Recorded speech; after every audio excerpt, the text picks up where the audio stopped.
concert in the 2023 season. Following the concert, there's a reception in the forward parlor, just down the hall on your left. Please do join us, come to the performers, and have some wonderfully delicious food prepared by our fabulous hospitality. This concert is sponsored in part by a grant from the local council, and so we have charcuteries, but there's an offering plate outside by the entrance exit. And we always happy to help you take private money and deploy your programs. We are very pleased to have the brass quintet here today for the program, so I will not talk any further. Please join me in welcoming David to the brass.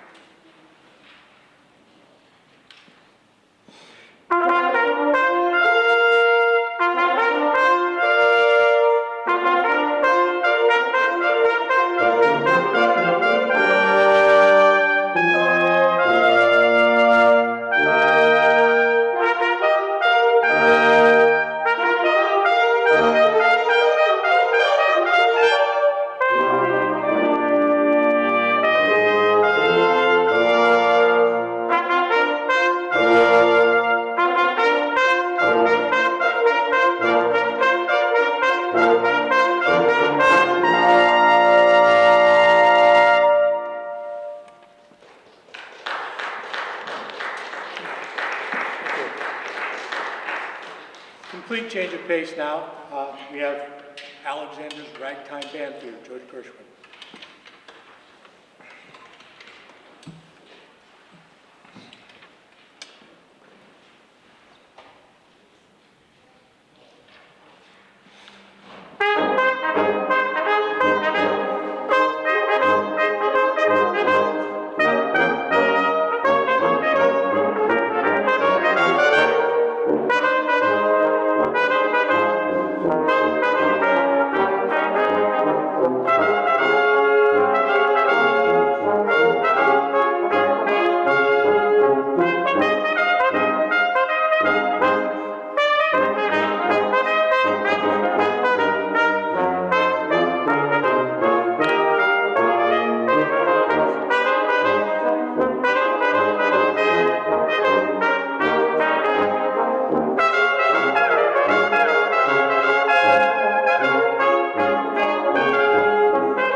Do a little intro, I guess. The next piece is actually 3 pieces, carefully chosen from 12 pieces. What's interesting about this, the composer is Ludwig Mohr, and unlike a lot of chamber music written at the time, this was specifically written for a brass quintet. So, 3 pieces, Ludwig Mohr.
next piece is different than everything we've done so far. It's kind of a modern jazz, more modern jazz piece, again written specifically for brass quintet. We chose this piece as a memoriam for the composer, whose name was Bramwell Tovey.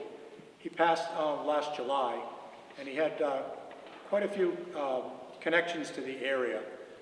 And in addition to his many talents, conductor, composer, pianist, he was a tuba player. So there is some pretty good tuba stuff here.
Going to switch, we're going to continue to go back and forth so that some of you may have a notion about what you would hear at a brass quintet concert. Gabrielli would probably be one of those things. We're going to do one of those for you right now. And then we're going to end with something from a movie that many of you have probably seen, some of you with your children, called Toy Story. We're going to end with You've Got a Friend in Me. Sorry, end this half.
little bit more about You've Got a Friend in Me and this arrangement in particular. I don't know if you know it, but Randy Newman, who actually wrote, maybe some of you remember, he had a hit in the 70s called Short People, which was kind of not his best work, but it was probably what he's most famous for. But it turns out he's since written many of the Disney music scores, including Toy Story. This particular arrangement is by a friend of ours who's local to the area. His name is Chris Mish.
Take a short break.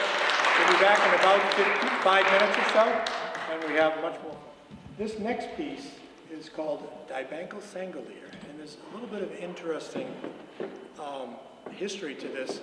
We don't actually know who wrote it. It was found in the papers of in a church attic or something like that, and I mean it could have easily been one of a dozen different composers. The kind of interesting connection locally is this arrangement is by a man named Robert King, no relation, but he had the largest catalog of brass music in the world, and his store was in Easton, Mass. I remember in college going there to pick up, excerpt books and things like that, and just an amazing man. He has so many arrangements out there. He was a euphonium player. And he passed a while ago. Robert King has since been acquired by Alphonse Leduc. And the interesting thing is they're so big. I've been in there to pick up some pieces. He's down in Pembroke now. And it's mostly a mail order business, but you see things going out to the Chicago Symphony and, overseas. And they're just amazing. And to me, it's amazing that they were right here in our backyard. Anyway, Evangelical Lutheran.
going to clear the stage for the next one. Our host is a very talented organist, so of course we tried to conspire to get him involved in this concert. I also happen to know a very talented soprano through my church choir. I've known Hannah for about 15 years. She was much younger than me. Yeah. This is a very interesting piece from my perspective. We did this originally, I think about a year and a half ago, and I just felt like it was done during COVID. So it was done as a streaming video with 7 of us in the room and a camera person, and that was it. It was very odd at the end, you know. You expect some kind of audience feedback. To me, this is a beautiful piece. I first heard this walking around at White-Riveira in Providence. I don't know if anybody's ever been to it. But the nice thing about White-Riveira is there's a program, and it tells you at 9:51, this is the piece that was playing. It tells you everything, so it's really easy to look it up again afterward. So I sent Steve a copy of the recording, and I said, what do you think? And he liked it, so we started looking around for music online. Nothing anywhere. So what I did was I traced down through the recording the name of the organist, who was Norwegian. Found an email address for him, sent him an email and said, you know, do you happen to have the music? And I said, and by the way, if you don't speak Norwegian, I guess this is going to be a really short exchange. Sorry, if you don't speak English, I don't speak Norwegian. Anyway, he did speak English happily. He got back to me almost right away. And what he said was, I've been considering for a while, first of all, the organ part on that recording is improvised, okay, which means he made the whole thing up, yeah, as it was, yeah. So he said, interestingly, I've been considering transcribing the entire album and making it available to other organists so they could perform it. So my next email was, well, would you consider doing this one first? And he said, sure. And lo and behold, about a week later, he emails me this piece, 7 verses, both the Norwegian transcription and the English translation. And we decided to do the piece. We did it with Leilani, right? Yeah, a year ago, May. And it's really a folk song. It's a Norwegian folk song. So I think Hannah's voice is ideally suited to this.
White-Riveira and Dr. Stephen Young.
Now, we're going to throw you a curve. We're going to end with two popular songs, just having done one. This one I'm sure you'll all recognize immediately. It's most often, I think, associated with Louis Armstrong. It's called What a Wonderful World.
last on our program today is a piece called That's a Plenty.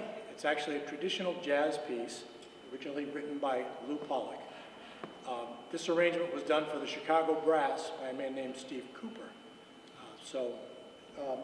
This had a little bit of an interesting story as well. It's out of print, and I heard it playing in another brass quintet and really liked it. So again, went out looking to find Steve Cooper. Sure enough, found him, managed to email him, and he said, sure, mail me whatever, and I'll mail you the part. So That's a Plenty by Lou Pollack, arrangement Steve Cooper.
Not sure if it's in the program or not, but let me introduce the group. Wait, I was going to say to my right, to my left. Joe Donahue on trumpet. Chris Morales on tuba. Richard Bailey on horn. And Dan Hatchfield on trombone. Thank you again for coming. Anne White-Riveira once again, and Dr. Stephen. Thank you very much. We'll see you downstairs. Thank you again for coming. Please join us for a reception in the parlor down the hall.